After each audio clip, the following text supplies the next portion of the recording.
today. Nakaupo ako sa bahay ng kaibigan ko kasi inaantay ko yung iba kong kasama kasi today nag-schedule kami ng isang swimming sa Montalban, which is a Coco Resort. So bigla ako nawala siguro sa picture kasi kinuha ko yung gamit ko kasi titignan ko may nakalimutan ako kung lahat ba ng damit ko nandun o yung kape ko nandun kasi nga overnight, which is hanggang madaling araw kami doon. Then kung nakikita nyo, tumatawa ako, hindi ako tumatawa mag-isa, tumatawa din niya si Joy, hindi lang siya kita sa likod kasi nakaharang ako. Yan. Kaya ngayon, still waiting pa rin sa kanila, na tamang kamot-kamot lang.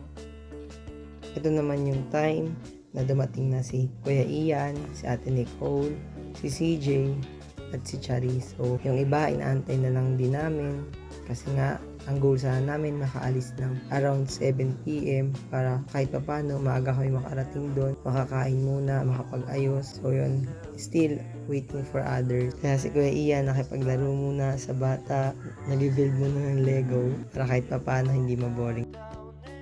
So sa clip na to, naka-stay lang ako sa isang lugar, sa isang store, malapit sa amin kasi yung dapat magbabayad ng mga pinamili biglang nawala. So di ako makapila-pila kasi kapag pumila ko bigla ako na wala ako pambayad. Kaya stay lang ako dyan.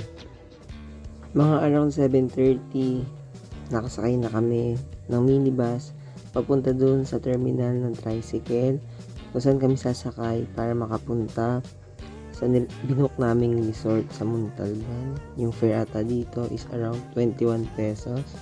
So yun, kung nakikita ninyo, namang kaway lang sila, and then wala kaming face shield dito kasi nga ang labo pag naka-face shield kami. Pero after naman namin mag-take ng videos, nag-wear na rin kami kasi rules is rules, diba? We need to follow.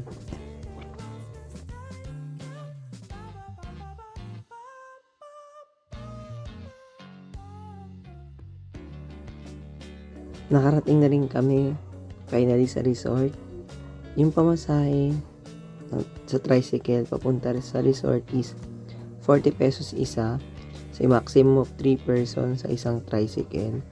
So yan, kung makikita ninyo, nasa labas pa kami kasi may mas nauna pa sa amin nag-register para maiwasan yung napakadami sa loob. Kaya sinarado muna nila yung gate. Kaya kami tambay-tambay muna. Kwentuhan muna kung anong gagawin pag nakapasok na. Time naman namin para mag-register para makapasok na sa pool area. And then sila sir, check yung mga bags namin. And sobrang bait nila. Kasi ang bait nila sir. Kada mag-fill up yung isang tao, may mga entry and joke sila.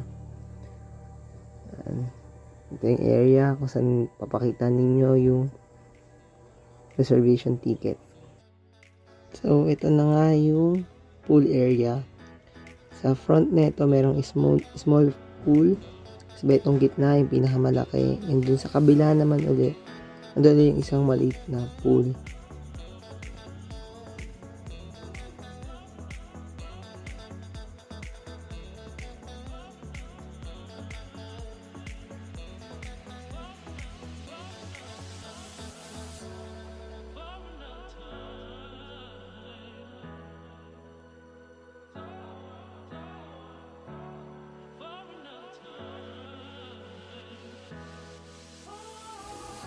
Inaayos na namin yung food namin. Pero nauna muna mag-swimming kami bago kumain. Kasi parang na-attract muna kami dun sa pool. Kaya hindi na kami muna nakakain. Yan. Tawan lang muna. Dumating na halos lahat ng mga kasama namin. Dito na nag-start yung mga kwentuhan, tawanan, making memories na pwedeng balikan. Pagkakwentuhan ulit. Nakopin ako ko din. Yung kalamansi! Okay ka? Saan? Kalamansi! Walang nasa Ian. Alam ba? Ay, naalam daw ni CJ. Yung alam niya ng ulam. Wala kasi sabi mo na sabi ka sa art. Sa kainin. Ay, wala sila pa. Ay, yes, may tinira. Kontis ba to?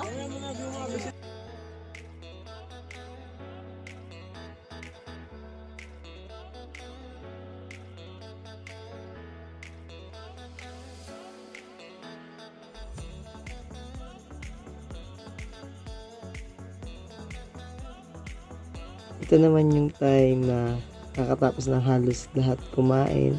And then yung iba, nag-swimming muna.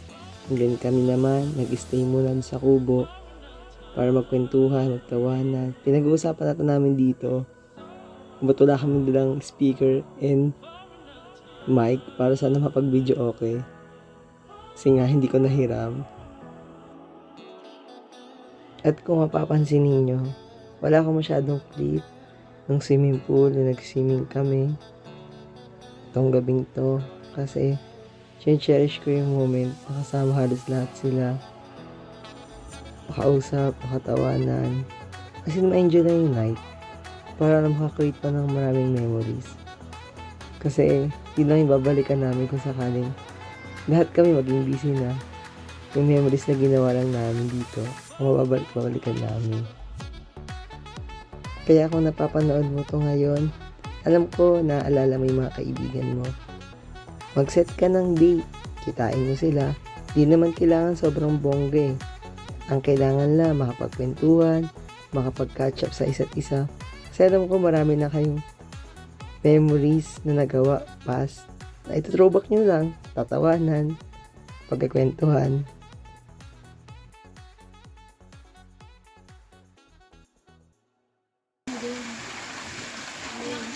Yung nasa wine ka, pakita mo. Tingnan mo, Gab.